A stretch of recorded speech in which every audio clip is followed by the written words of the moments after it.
how did you get comfortable with that discomfort, I guess, in the first place? If you're someone who said, like hated change, didn't like change, like I guess obviously naturally work and everything like that. But was there something internally where you were like, okay, now I need to, because you've done uncomfortable things your whole life, right? Yeah, definitely. Like you've had to do so many difficult things, whether it's going on tour when you're young or transitioning careers. You've constantly done uncomfortable things. Yeah, but I think I had always kind of returned to the same behavior and the same pattern of maybe, well, I'm nervous of going out because I don't want to be seen today, or I'm going to just stay in because I feel anxious, or I don't want to go out to that event because I don't want to get seen. I was finding myself just being terrified of the world, and that just isn't a way of living.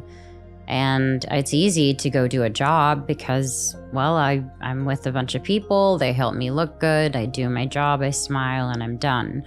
But taking spontaneous trips or, getting out and going to the Balboa Park, which is a very simple park, and just doing that kind of stuff is necessary. And I noticed that New York really helped me.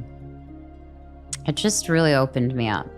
The show is really great, and I think being around a bunch of New Yorkers, it does something to you, man. It's good. Yeah. Well, one of the biggest changes in atmosphere that you talk about in the documentary is you go to Africa. You're right. And that's a big change. Definitely. Even if it's a shorter period of time, but you were still there for a I was there for a week, yes. Yeah. But I mean, that definitely wasn't the first time that I had taken trips. In the vein of wanting to go for a mission. And it was one of the most beautiful moments of the film for me, because we actually thought we were just going to make a quick little video about, what we were there to do. And then we fell in love with the people, we fell in love with the story, and we started noticing that everywhere in the world, mental health is very, very real. It's very much something that's affecting everyone. And then you kind of realize that the world it's a small place sometimes, because you're all kind of walking through pain and you're all looking at things in a different way, but ultimately you all want to be happy. And I felt like they inspired me more than I could have done anything for them. It was a really beautiful trip, and it was one of my favorite moments of the film. People don't always understand how mental health exists ever in the world. When you said that they're also experiencing mental health, what was their experience of it compared to what we would understand as our experience in the US? Or well, I was talking to a woman named Betty, and she was basically kind of the person touring or giving us the tour around the village and the schools, and she was lovely. But when we stopped to have a conversation, we just were sitting down, and she told me her story and how she was dealing with suicidal thoughts, and that how she went to a lake and sat there for 2 weeks contemplating. Not a day or an hour of moment, it was 2 weeks.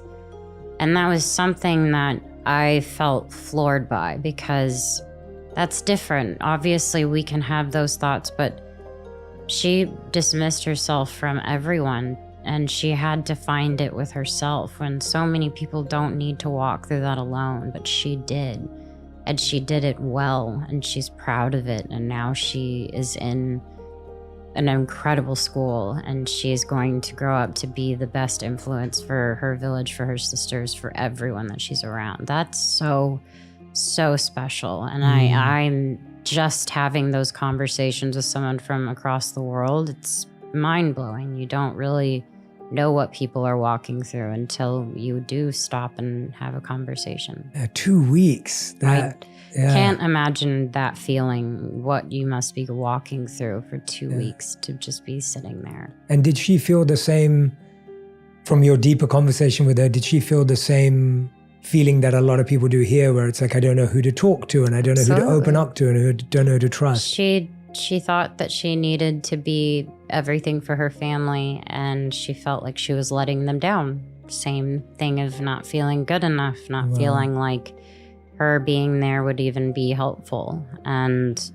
you do find the similarities in it. And that's how I felt like I bonded with her. It's incredible, right? Like cross culture, cross world, to have a human moment like that.